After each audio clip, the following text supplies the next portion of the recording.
কুণালের কথা প্ররোচিত এইসব কথা বলছেন তাদের আমি ক্ষমা করে দিচ্ছি, কিন্তু কুণালকে বলছি উনি তৈরি থাকুন 27 লক্ষ থাপ্পড় খাওয়ার জন্য। এটার জন্য উনি তৈরি থাকুন, সে ব্যবস্থা আমি করি।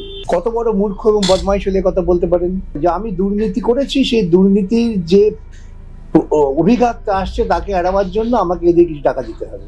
কিন্তু কতদিন টাকা দেবে? ওর দাদা শিখিয়ে পাঠিয়েছে যে তোমার দাদা রাম মন্দির করেছে, তুমি একটা চুপচাপ থাকবে না। যদি বোন, ছোট বোনের কিছু কাজ আছে তো, ছোট বোন সেখানে দীঘায় মন্দির করছে। খালি পার্থক্য হচ্ছে ওখানে দাদা একটা ট্রাস্টের মাধ্যমে করেছিল, এখানে ওর বোন একেবারে সরকারি টাকায় করছে। রাজ্য সরকার যে সমস্ত চাকরিহারারা রয়েছে তাদের গ্রুপ সি দের জন্য বলেছে 25,000 এবং গ্রুপ ডি দের জন্য বলেছে 20,000 টাকা করে দেওয়া হবে, এবং কুণাল ঘোষকে দেখা গেল যে তাদেরকে নিয়ে কনফারেন্স করছেন এবং সেখানে বলা হচ্ছে আপনি নাকি 27 লক্ষ টাকা নিয়েছেন। কি বলবেন? আমি 27 লক্ষ, আমি তো 87 লক্ষ নিতে পারতাম, আমার তো সে অধিকার আছে। কুণাল বাবুদের মধ্যে চুরির টাকা তো নয়, কিন্তু আমি 27 লক্ষ টাকা নিইনি। যারা মামলা করতে এসছেন তারা নিজেরা যদি সৎ হন তাহলে তারা প্রমাণ করে দিন বা কোনো একটা তথ্য দিন যে আমাকে টাকা দিচ্ছে। আর যদি না দিতে পারেন, যারা কুণালের কথা প্ররোচিত এইসব কথা বলছেন তাদের আমি ক্ষমা করে দিচ্ছি, কিন্তু কুণালকে বলছি উনি তৈরি থাকুন 27 লক্ষ থাপ্পড় খাওয়ার জন্য। এটার জন্য উনি তৈরি থাকুন, সে ব্যবস্থা আমি করি। কোথাও গিয়ে কি শিক্ষা ব্যবস্থার মেরুদণ্ড একেবারে ভেঙে দেওয়ার চেষ্টা করছে পরিকল্পনা করে রাজ্য সরকার? পরিকল্পনা করে রাজ্য সরকার শিক্ষা ব্যবস্থাকে লোপাট করে দিচ্ছে, যাতে গোটা শিক্ষা ব্যবস্থা প্রাইভেট পুঁজির কাছে চলে যায়, যেই প্রাইভেট পুঁজি মমতাকে ঘুরপথে টাকা দেবে। বামফ্রন্ট আমলের যে একটা অন্যতম বৃহত্তর গুরুত্বপূর্ণ সামাজিক কাজ, তা হয়েছিল বিনা পয়সায় শিক্ষা, শিক্ষকদের বেতন সম্মানজনক। তার ফলে গ্রামে গ্রামে মহল্লা মহল্লায় শিক্ষা ব্যবস্থা চালু হয়েছিল, গ্রামের প্রান্তিক মানুষরা লেখাপড়া শিখছিলেন। তার প্রমাণ দেখেছেন, এবার পুরুলিয়ার একটি মেয়ে এসে অল ইন্ডিয়াতে টপার হয়েছে। বাংলা মাধ্যম চালু হয়েছিল বলে, শেখানো হয়েছিল বলে।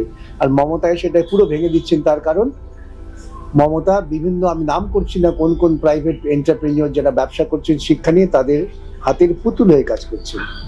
আমরা কোথাও গিয়ে দেখছি মুখ্যমন্ত্রী কিন্তু বারবারই এই যে ভাতা দেওয়ার কথা আছে, এখানে কিন্তু বারবারই মুখ্যমন্ত্রী বলছে বামফ্রন্ট আমলে যে সমস্ত শ্রমিকের চাকরি গেছিল তাদেরকেও তো বামফ্রন্টের তরফে 10,000 টাকা করে ভাতা দেওয়া হচ্ছে। কত বড় মূর্খ এবং বদমাইশ হলে কথা বলতে পারেন?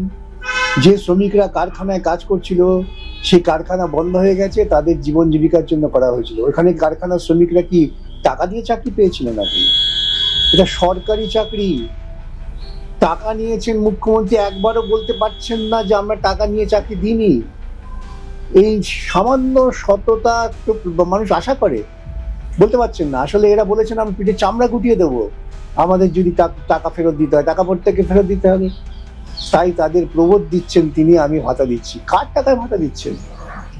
সাধারণ করদাতাদের রুখে দাঁড়ানো উচিত। এটা সবটাই বিকাশ রঞ্জন ভট্টাচার্যের একার কাজ নয়।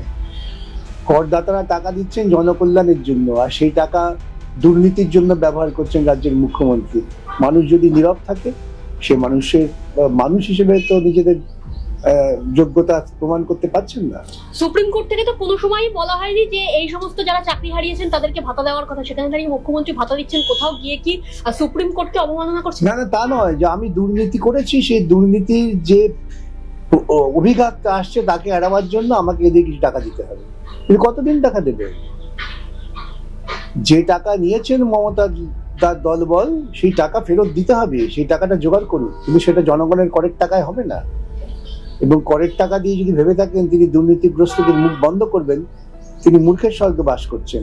আগামী দিনে খুব শীঘ্রই টের পাবেন যেটা উনি করছেন তার কি প্রতিফলন।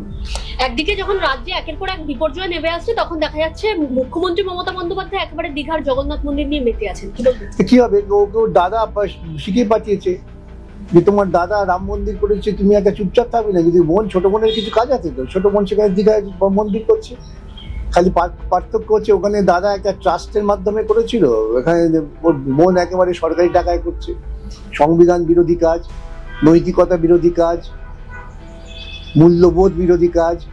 আসলে তিনি মন্দির করছেন, তিনি ভাবছেন এই যে চুরির মারফত যে শিক্ষা প্রার্থীরা কাজ পেয়েছেন তারা তো বেকার হয়ে যাবেন, তাদের জীবনে কাজ পাবেন না। ওই তাদের ওই মন্দিরে পান্ডা টান্ডা করে দেবেন যদি বেঁচে থাকতে পারে।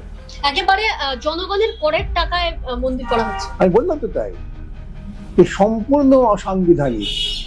সাধারণ মানুষের বোঝা উচিত, লোকে করটা দেয় কিন্তু অনেক কষ্ট করে।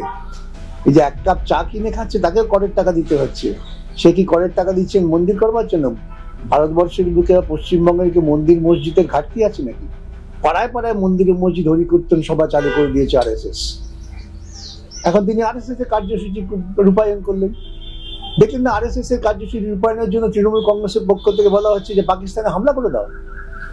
এই যুদ্ধবাজ নীতি, অল পার্টিং এ স্পষ্ট করে যেটা আমরা বিরোধিতা করেছি, এই যুদ্ধবাজ নীতি চলবে না। একদিকে যখন এই দীঘায় জগন্নাথ মন্দির উদ্বোধন হচ্ছে, অপরদিকে কিন্তু ঈদের আগে যখন মুখ্যমন্ত্রী ফুরফুরা শরীফে গেছিলেন তখন কিন্তু তারা মসজিদের দাবি করেছিলেন, মুখ্যমন্ত্রী কিন্তু সে কথাও মেনে নিয়েছেন। কোথাও গিয়ে কি এই ধর্ম নিয়ে রাজনীতি করতে চাইছেন? পশ্চিমবঙ্গের সবচেয়ে বড় সর্বনাশ তো সেই দিন হয়েছে যেদিন মানুষ মূর্খের মতো মমতাকে ভোট দিয়েছে। আমি এই শব্দটা ব্যবহার করলাম, ক্ষমা করি। পশ্চিমবঙ্গের বুকে কখনো ইতিপূর্বে আপনার ধর্মের কথা শুনেছিলেন? যে যার ধর্ম পালন করতো, কোথাও তো কোনো আপত্তি ছিল না। আমরা তো কখনো পশ্চিমবঙ্গে কলকাতা শহরে আমরা দেখেছি মহরমের মিছিল হয়েছে, কই দাঙ্গাবাজি তো হয়নি। আমরা দেখেছি লোকে শিবরাত্রি করছেন, রাস্তায় দাঁড়িয়ে শনি পুজো দিচ্ছে, যার যা বিশ্বাস, অন্ধবিশ্বাস, অজ্ঞতার বিশ্বাস। ধর্ম মানেই তো অজ্ঞতা, যেটা পালন করেছে কেউ তো বাধা দেয়নি। কিন্তু এখন সেই ধর্মকে দিয়ে রাজনীতি আপনার জীবনটাকে বিষময় করে তুলবে। গতকাল আপনার সঙ্গে যার বন্ধুত্ব ছিল আজকে আপনাকে তার শত্রু বানিয়ে দেবে। এই হচ্ছে মমতা, আরএসএস, বিজেপির কর্মসূচি। ধন্যবাদ।